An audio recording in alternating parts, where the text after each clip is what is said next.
오늘 본문은 아브라함 가정에서 일어난 희비애락의 기록입니다. 아브라함 하면은 히브리인의 조상이고 믿음의 조상이라고 불립니다. 그는 믿을 수 없는 것을 믿은 믿음의 사람입니다. 이런 믿음의 사람이라면 모든 일이 잘 되고 형통해야 할 것입니다. 그러나 그의 삶은 그리 형통하지 못했습니다. 아브라함은 고향 갈대아 우르를 떠나서 하나님의 말씀을 쫓아 가나안에 왔지만은 흉년을 만나게 되고 살기 위하여서 애굽으로 이주했다가 아내를 잃을 뻔했습니다.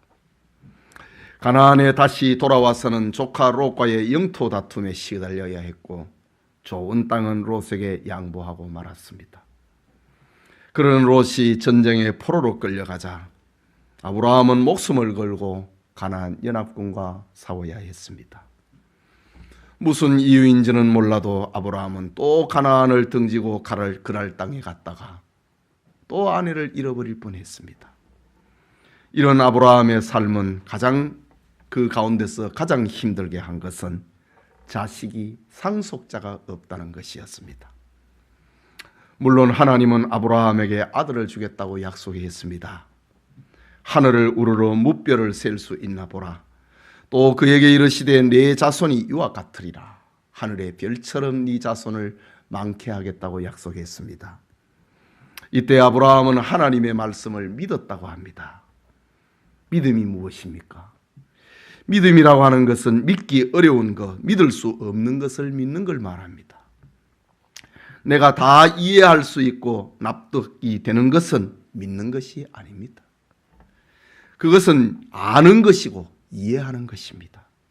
믿음이라고 하는 것은 인간의 생각으로는 도저히 알 수 없고 이해할 수 없는 것을 믿는 것을 말합니다.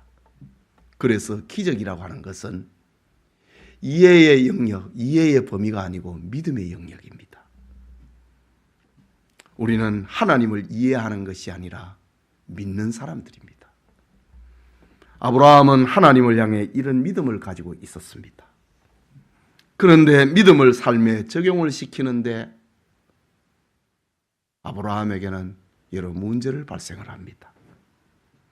아브라함이 하나님의 말씀을 쫓아 가나안 땅에 온 지 10년이 지나고 나이 85살이 되어 가는데 자식 약속에 대한 하나님의 응답이 없는 겁니다. 사라는 생리적으로 출산할 수 없는 나이가 되어버렸습니다. 이때 아브라함과 사라는 생각했습니다. 하나님의 약속은 이루어질 것인데 어떤 방법으로 이루어 주시려나 고민하다가 인간의 방법으로 하나님의 약속을 이루려고 합니다. 아내 사라의 제안에 따라서 거기에 동의한 아브라함은 하갈을 통해 아이를 가집니다. 하나님의 약속이라고 생각을 했습니다. 그런데 이때부터 하갈은 그의 주인 사라에 대한 자세가 달라지는 것입니다. 사라를 대하는 눈빛이 달라지고 몸가짐이 거만해졌습니다.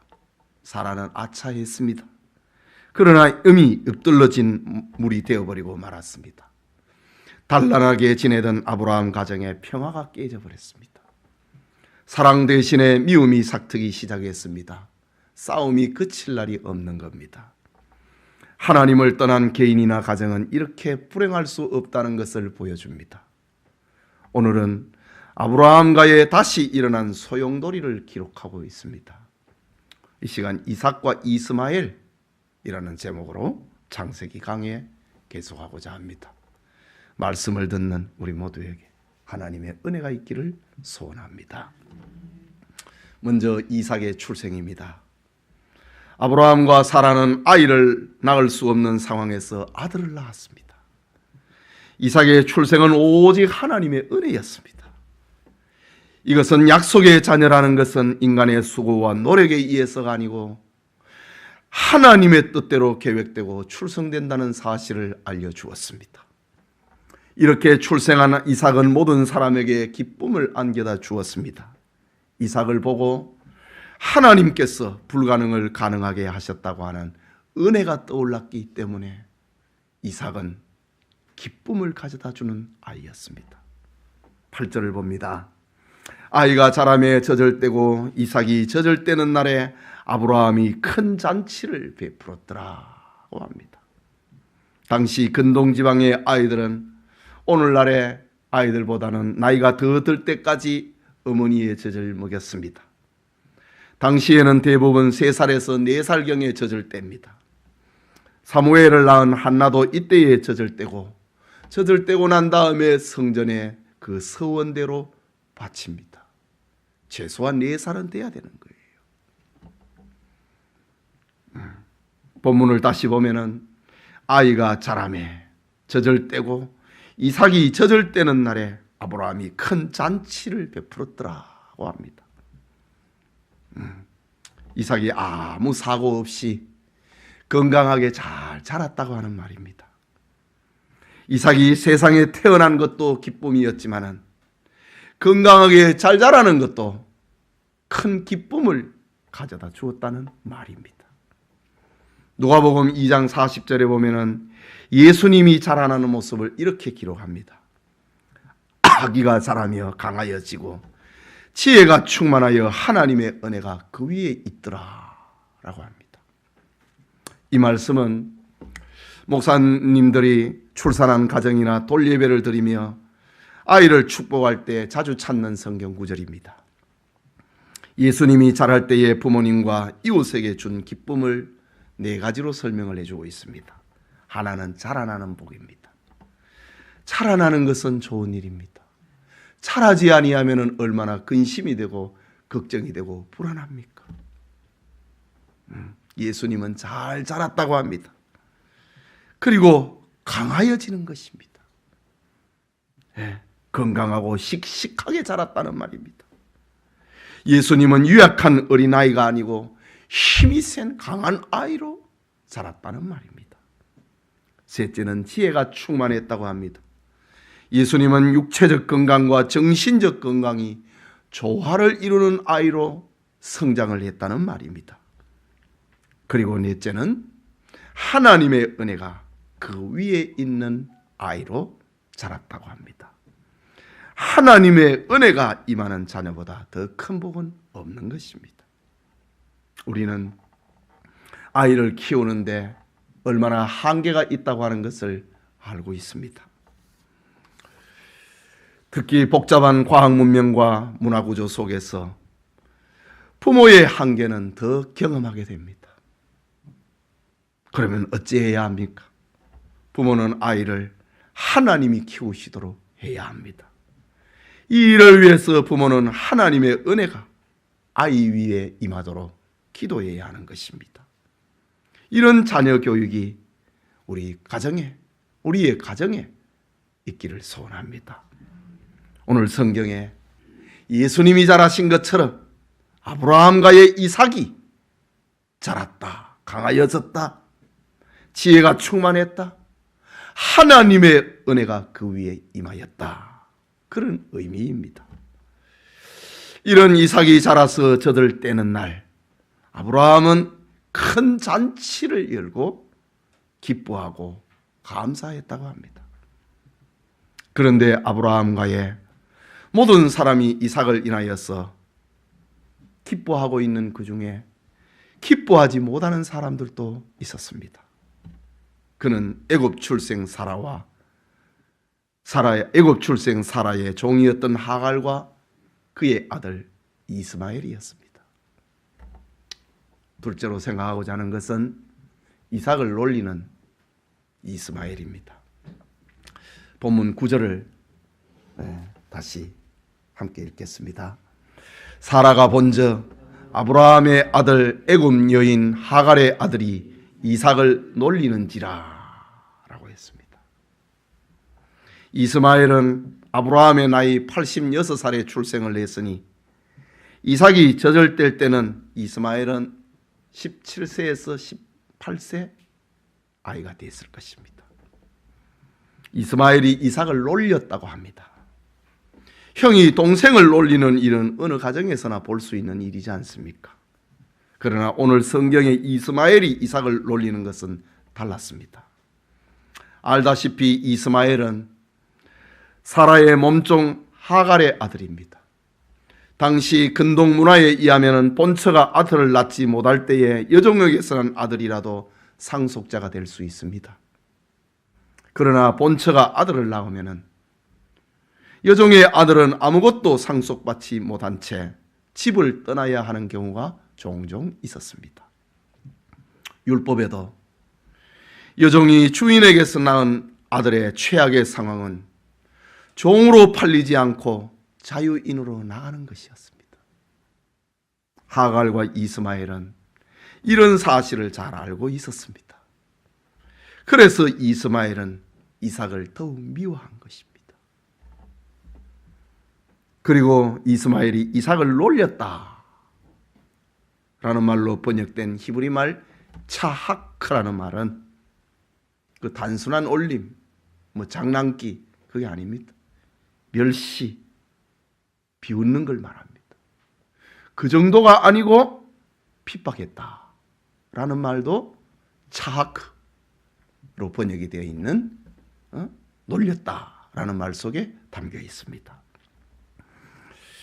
그렇다면 17세 소년 이스마엘이 아브라함의 적자 이삭의 출생으로 인하여서 상속권을 잃어버렸습니다. 거기에 자기 존재에 불만을 품고 고의적으로 동생을 멸시하고 핍박한 것을 말합니다. 이스마엘은 이삭이 젖을때기까지는 드러내놓고 시기하지는 않았는데 이삭이 젖을때고 혼자 걸어다니고 혼자 있는 시간이 많아지자 이스마엘은 그를 멸시하고 비웃고 놀리고 때렸다고 합니다. 그런데 성경은 이스마엘이 이삭을 놀리고 희롱하고 때리는 것을 그 어머니 사라가 보았습니다. 오늘날에도 부모는 자신이 모욕당하는 것은 참을 수 있어도 자식이 당하는 것에는 이성을 잃어버리는 경우가 종종 있지 않습니까? 그렇지 않아도 이스마엘의 존재가 이삭이 유업을 계승을 하는데 방해가 된다고 생각을 했던 사라는 그 즉시 아브라함에게 달려갑니다. 10절입니다. 같이 읽겠습니다.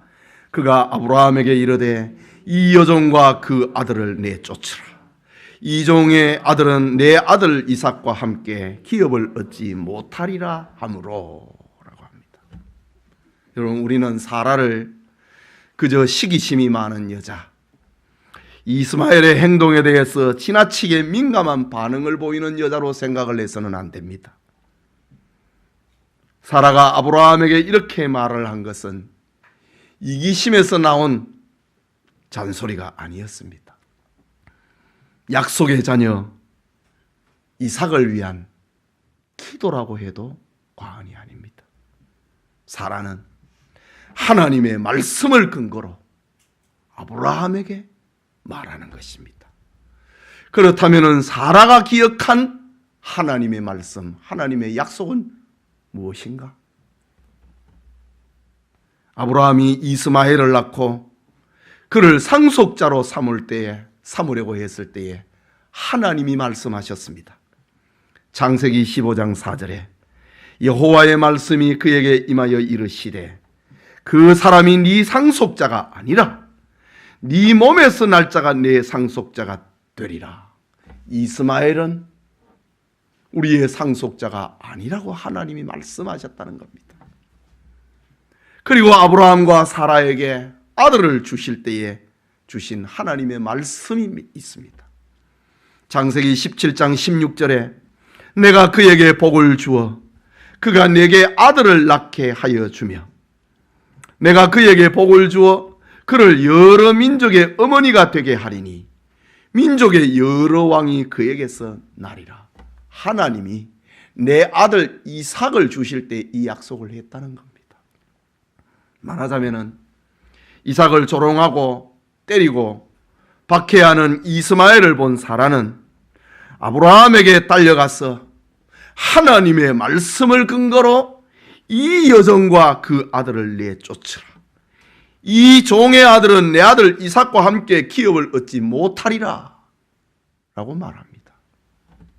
본문을 자세히 보면 사라는 하갈이라고 하는 이름이나 이스마엘이라고 하는 이름을 부르지 않습니다. 이 여종, 그 아들, 이 종의 아들이라는 표현을 의도적으로 사용을 하면서 그날이 당했던 그의 고통을 아브라함에게 이렇게 말하고 있는 겁니다. 말하자면은 이삭에 대한 하나님의 약속이 이루어지는데 이스마엘이 방해가 되고 거침이 되니 그것을 제거해 달라고 하는 사라의 요청입니다. 여러분, 때로 우리의 삶에 하나님의 뜻을 이루려고 하는데 이스마엘과 같은 존재가 버티고 서 있을 수 있습니다. 그것이 가족이나 교우가 되기도 하고 친한 벗이 될 수도 있습니다. 혹은 경제적인 문제나 질병이, 그리고 잘못된 습관이 하나님의 뜻을 이루는데 방해가 되는 이스마엘과 같은 존재가 서 있을 수 있다는 말입니다. 사라가 그랬던 것처럼 이스마엘이 우리의 영적 성장을 방해하거나 정체시킬 수 있다는 말입니다.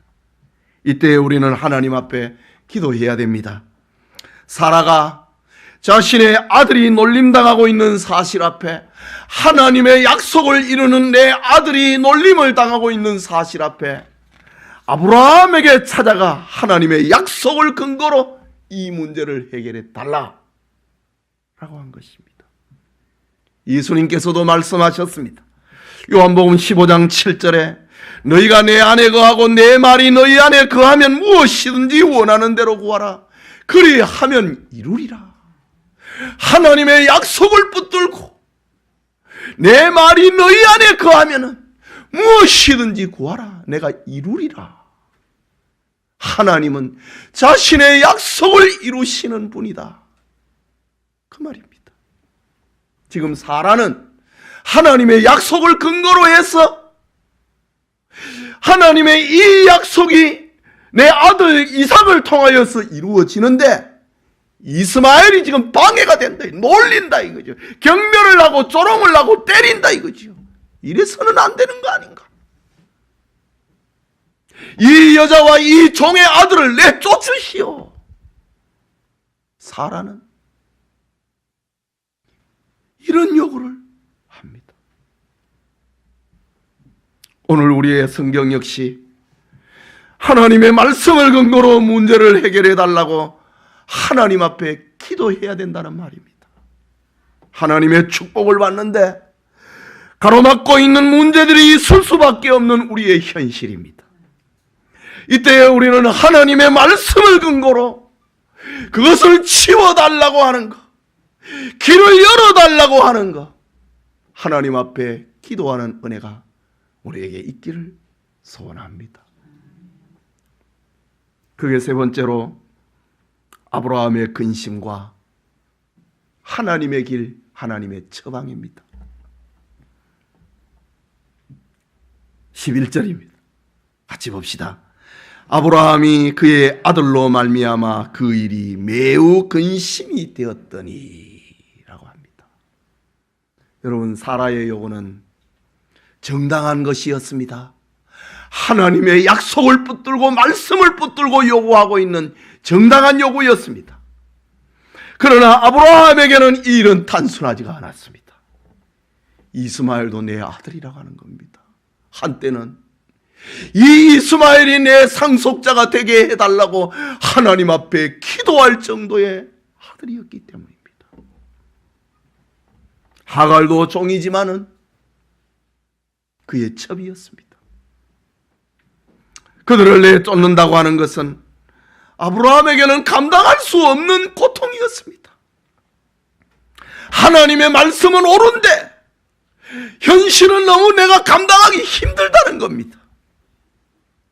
그래서 아브라함은 이 일로 인하여서 오늘 성경에 매우 근심이 되었더라 라고 합니다. 정답은 있는데 그것을 행동으로 옮길 수 없게 되어 있는 아브라함의 처지입니다. 아마 잠은 제대로 이룰 수 있었겠습니까? 아브라함이 뿌린 불신앙의 결과가 믿음의 조상 아브라함의 집안에 이렇게 고통스러운 결과를 가져오고 말았습니다. 사실 죄라고 하는 것은 지을 때는 달콤합니다. 그러나 나중에는 죄값을 치르려고 하면은 수치를 당해야 되고 쓴맛을 보아야 됩니다. 아브라함이 이 일로 인하여서 매우 근심을 냈다. 이때 하나님께서 말씀하십니다. 결정을 못하고 있는 거예요. 12절입니다. 읽읍시다. 하나님이 아브라함에게 이르시되 내 아이나 내 여종으로 말미암아 근심하지 말고 사라가 내게 이런 말을 다 들으라. 이삭에게서 나는 자라야 네 시라 부를 것임이니라 라고 합니다. 사실 아브라함은 하나님의 말씀보다 지금 인정에 이끌려서 결정을 못하고 있는 거 아닙니까? 사라의 태도가 지나친 것 같지만은 이스마엘 문제에 대해서는 아브라함보다 사라가 더 영적이고 더 예리하고 민감합니다. 그가 더 하나님의 뜻을 지금 따르고 있습니다. 하나님은 결혼 제도를 만드시고 아내를 돕는 배필로 허락하신 이유가 바로 이런 것입니다. 어떤 부분에서는 아내가 남편 못지않은 것을 보고 있다는 것입니다. 때로는 아내가 보지 못하는 것을 남편이 볼 수도 있다는 말입니다. 그래서 부부가 성령으로 충만하여 서로 배려하고 섬길 때에 아름다운 가정, 건강한 가정, 하나님이 원하시는 가정을 이룰 수가 있는 것입니다. 사람의 가장 큰 약점 가운데 하나가 자기 자신을 객관적으로 보지 못한다는 겁니다. 그래서 사람은 자기 주관성을 가지고 자기 잘난 맛에 자기 멋에 살아가고 있는 겁니다. 그런데 이것이 문제가 될 때가 있습니다. 잘못된 것인데도 불구하고 자기 생각을 고집을 할 경우가 있습니다. 때로는 하나님의 뜻이 분명히 드러났음에도 불구하고 자기 주장을 꺾지 않는 경우가 있는 겁니다. 이때 하나님은 주위에 있는 누군가를 통하여서 하나님의 뜻을 생각나게 만들고 확인을 시켜 주십니다. 오늘 성경에 아브라함의 경우가 지금 그렇습니다. 아브라함이 사라의 말을 들은 것은 그가 공처가가 되었기 때문이 아닙니다. 사라의 말이 옳았기 때문입니다. 그래서 하나님은 아브라함에게 사라가 네게 이런 말을 다 들으라. 이삭에게서 나는 자라야 네 시라 부를 것임이니라. 이 문제에 대해서는 아브라함아, 너보다 네 아내가 더 옳다는 말입니다. 네 아내 말 다 들으라고 합니다. 여러분, 우리에게도 이와 비슷한 일이 있습니다. 남편은 아내를 통해서 하나님의 말씀을 들을 수 있기를 바랍니다. 아내는 남편을 통해서 하시는 하나님의 말씀을 들을 수 있어야 됩니다. 사도행전에 나오는 아나니아와 삽비라 부부처럼 부부가 합심해서 하나님의 뜻을 거역해서는 안 됩니다. 최소한 둘 중에 한 사람은 깨어 있어야 됩니다. 부부가 다 영이 충만하면 감사한 일이고 최소한 한 사람은 영으로 깨어 있어야 됩니다. 부부가 합심해서 거짓말을 하면 죽임을 당합니다. 합심해서 하나님의 뜻을 구해야 합니다. 그래야 하나님이 기뻐하는 가정이 될 수 있는 겁니다. 여러분은 지금 어떻게 하나님의 뜻을 구하고 있습니까? 혹시 내 생각만 고집하고 있지는 않습니까? 마음을 열고 겸손하게 하나님의 말씀을 묵상하십시오. 기도하면서 성령의 인도를 구하십시오. 그리고 하나님께서 주변 성도들을 통해서 말씀하시는 것을 주위에서 들으십시오. 그것이 하나님의 말씀에 맞는 충고라면 따라야 됩니다.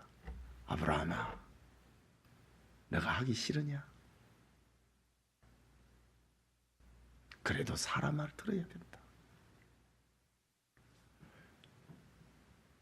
이삭이라야 네 시다 말씀하고 계십니다. 자기 생각을 고집하지 말고 하나님의 뜻을 분별하는 그런 지혜가 우리에게 있기를 바랍니다. 13절을 다시 한번 읽겠습니다. 그러나 여종의 아들도 내 신이 내가 그로 한 민족을 이루게 하리라 하신지라. 이 말씀은 이스마엘 문제로 근심하는 아브라함을 위로하기 위해서 주신 하나님의 말씀입니다. 결정을 못하는 거예요. 그 여종의 아들도 네 시다. 내가 그로 한 민족을 이루게 하겠다. 이것은 지난날 이스마엘이 출생을 했을 때에 그는 네 적자가 아니다 라고 하실 때에 들려주셨던 말씀이었습니다. 창세기 17장 20절에 보면은 이스마엘에 대하여는 내가 네 말을 들었나니 내가 그에게 복을 주어 그를 매우 크게 생육하고 번성하게 할지라. 그가 12두령을 낳으리니 내가 그를 큰 나라가 되게 하려니와 라고 합니다. 그러나 약속의 자식은 이삭이야 라는 말입니다. 이스마엘, 너 집에서 쫓아내도 죽지 않아. 내가 그에게 한 민족을 이루게 할 거야. 아브라함을 위로하고 계시는 하나님이십니다. 다음 주간에 아브라함을 위로하고 있는 이 이스마엘에 대한 이야기를 한 주간 설교하려고 합니다. 그야말로 작은 신음에도 응답하고 계시는 하나님입니다. 적통이 아니라도 아브라함이 마지못해서 눈물을 흘리면서 내쫓은 그 아들이 울고 있을 때에 하나님이 그의 기도를 들어주고 있는 장면이 다음 단락에 나오게 됩니다. 아브라함의 불신앙과 실수로 이를 그르쳐 놓았지만은 선을 이루어 가시는 하나님께서는 이스마엘에게도 복을 주어 그를 번성케 하고 12두령을 낳고 큰 나라를 이루게 할 것이라고 아브라함이 결정하지 못하는 그 상황을 결정을 하도록 만들어 주십니다.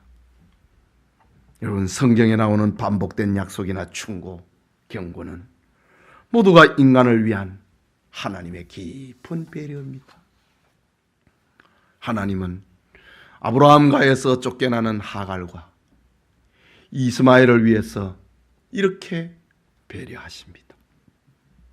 하나님은 아브라함에게 지난날 이스마엘에게 주셨던 약속을 상기시키면서 그와 그의 어머니를 아브라함가에서 내쫓아 보냅니다.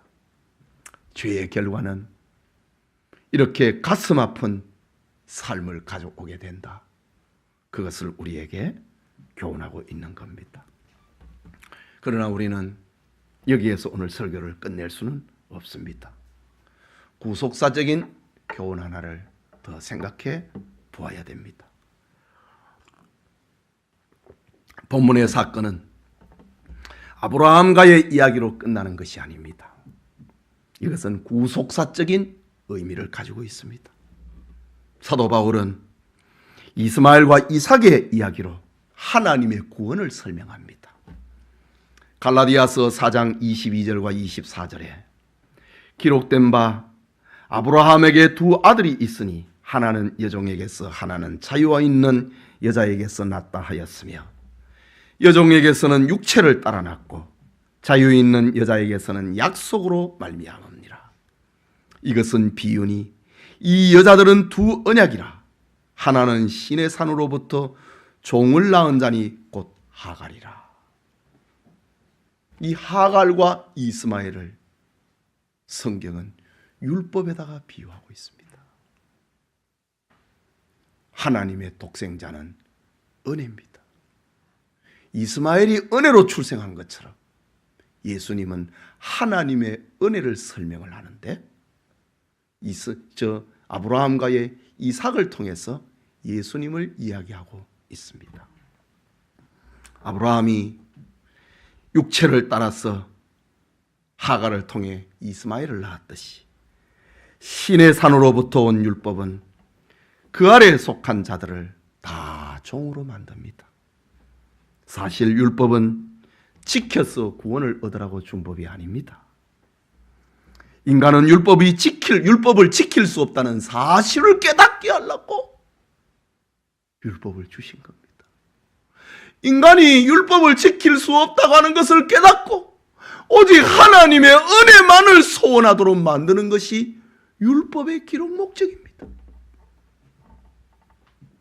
율법은 거룩하고 의로운 것이지만은 사람은 스스로 율법을 지켜 거룩함과 의로움에 이를 수가 없습니다. 그래서 바울은 율법 앞에 있는 자들은 종이라고 했습니다. 하갈과 이스마엘과 같은 자라고 했습니다. 즉 행위를 의지함으로 하나님 앞에 의인으로 인정받으려고 하는 자는 결코 아브라함과에 머물 수 없고 하나님께 받아들여질 수 없는 이스마엘 같은 존재, 종과 같은 존재, 때가 되면 내보내야 될 존재라고 하는 것을 바울은 오늘 이 본문의 사건을 가지고 이렇게 성령의 영감으로 해석을 하고 있습니다. 구원은 인간의 행위나 노력이나 열정으로 이루어지는 것이 아니고 구원은 오직 하나님의 은혜로 오직 믿음으로 이루어진다는 사실을 사라와 그의 아들 이삭을 통해서 이 복음을 설명을 하는 비유로서 동원이 되고 있다는 장면입니다.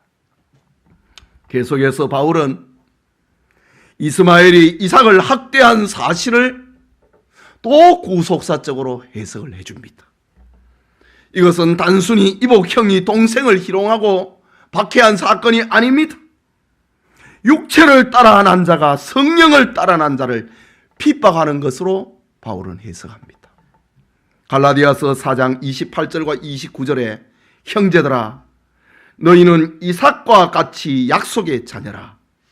그러나 그때의 육체를 따라 난 자가 성령을 따라 난 자를 박해한 것 같이 이제도 그러하도다. 17, 18살 이스마엘이 이제 4살 된 이스마엘을 때린 거예요. 그래서 쫓겨났잖아요. 지금도 그렇다고 바울은 지금 말하고 있습니다. 바울은 유대주의자들을 이스마엘로 비유를 합니다. 육체를 따라 난 이스마엘을, 그의 후손들을 영적으로 율법주의자라고 설명을 하고 있는 겁니다. 그들이 약속으로 난 성도들, 성령을 따라 난 성도들, 예수님을 믿음으로 구원을 얻는다고 하는 성도들을 유대주의자들이 박해를 했던 것처럼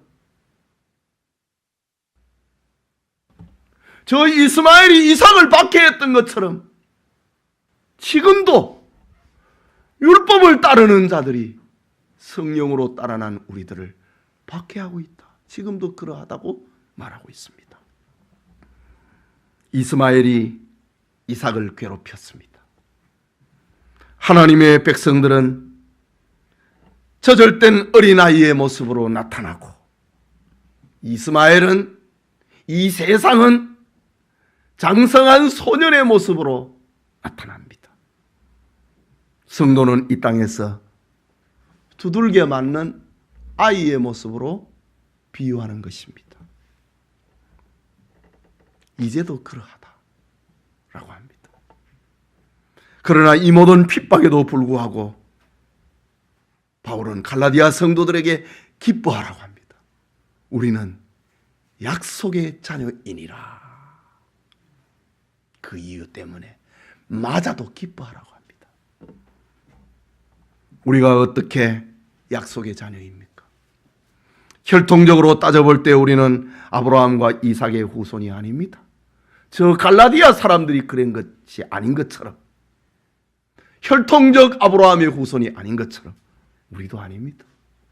그러나 우리는 진정한 이삭이신 예수님으로 말미암아 약속의 자녀, 하나님의 자녀가 되었습니다. 영접하는 자, 곧 그 이름을 믿는 자는 하나님의 자녀가 되는 권세를 주었다고 합니다. 예, 우리는 성령을 따라 난 자가 되었습니다. 그러니까 이스마엘이 때려도 기뻐하라. 우리는 약속의 자녀니라. 고통당하고 있는 유대주의자들에게서 고통당하고 있는 갈라디아 교회를 향해 위로하고 있는 말씀이 세상에서 살아가고 있는 우리 성도들을 향한 말씀입니다. 예배드리는 성도 여러분, 기독교의 역사는 성도들이 불신자들에게 핍박을 당한 역사라고 해도 과언이 아닙니다. 얼마나 많은 성도들이 고난을 당했고 얼마나 많은 이들이 핍박을 받아 순교를 했는지 그 수는 헤아릴 수가 없습니다. 하나님만이 아시는 숫자입니다. 얼마나 많은 성도들이 예수님을 믿는다는 이유만으로 부당한 일을 지금도 당하고 있습니까? 맞는다. 이삭이 이스마엘에게 매를 맞듯이 얻어맞듯이 지금도 맞고 있습니다. 이런 일은 우리의 개인의 인격 안에서도 이루어지고 있습니다. 바울은 갈라디아서에서 또 설명을 합니다. 육체의 소욕은 성령을 거스리고 성령은 육체를 거스리나니 이 둘이 서로 대적함으로 너희가 원하는 것을 하지 못하게 하려 함이라. 서로 거스린다. 참, 저 사라가 하나님의 약속을 이루려고 하는데 이스마엘을 치워달라고 남편 아브라함에게 요구를 하듯이 우리의 삶도 마찬가지입니다. 육체의 소욕은 성령을 거스리고 성령은 육체를 거스리나니 이 둘이 서로 대적함으로 너희가 원하는 것을 얻지 못하게 하려 함이라. 우리 안에서도 이런 일이 이루어지고 있습니다. 우리 안에서 일어나는 싸움은 세상에서 당하는 핍박보다도 훨씬 이기기 힘든 싸움입니다. 이 싸움에서 부르짖는 성도의 탄식이 무엇입니까? 오라, 나는 공고한 사람이로다. 이 사망의 몸에서 누가 나를 건져낼 수 있으랴?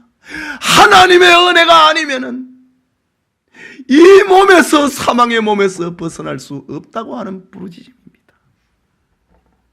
우리가 이 영적 싸움에서 어떻게 이길 수 있습니까? 오늘 성경은 우리에게 교훈합니다. 사라가 이스마엘과 하갈을 내쫓으라고 하는 것처럼 우리 안에 있는 옛사람을 내쫓으라고 하는 말입니다. 어떻게 하는 것이 옛사람을 내쫓는 것인가? 육신대로 살지 않는 것이고 영으로 몸의 행실을 죽이는 것이고 하나님의 영 곧 성령의 인도함을 받는 것이라고 합니다.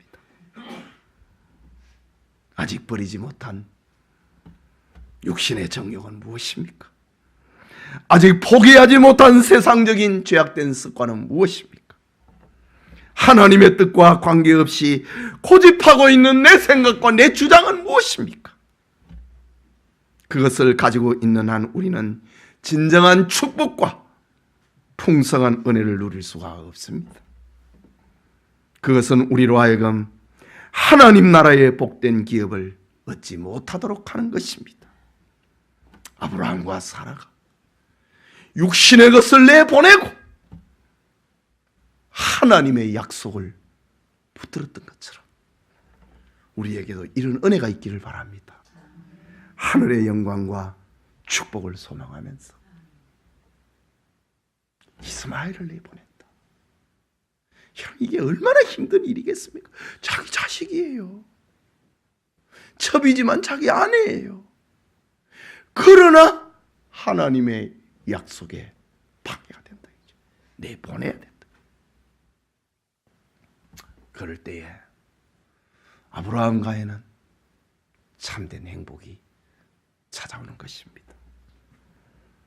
하늘의 영광과 축복을 소망을 하는 하나님의 말씀을 붙들고 육체의 소욕을 내보내는 이런 은혜가 우리에게 있기를 소원합니다. 기도합시다. 이삭과 이스마엘, 약속의 자녀와 육신의 자녀, 하나님의 약속을 이루기 위해서는 육체의 소욕을 내보내야 된다는 말입니다. 아브라함아, 네 아내 사라의 말을 들으라. 그것이 옳으니라. 정말 자식을 내보내는 것은 피부치를 잘라내는 것과 같은 것입니다. 그러나 이삭에서 난 자라야만 너의 진정한 씨가 되는 거야. 하나님은 아브라함에게 그것을 요구하고 있습니다. 우리를 돌아봅니다. 나에게서, 우리 집에서 내보내야 될 것은 뭐냐는 거지요. 내보내야 돼. 성령으로 육체의 소욕을 죽여야 된다고 합니다. 기도합시다.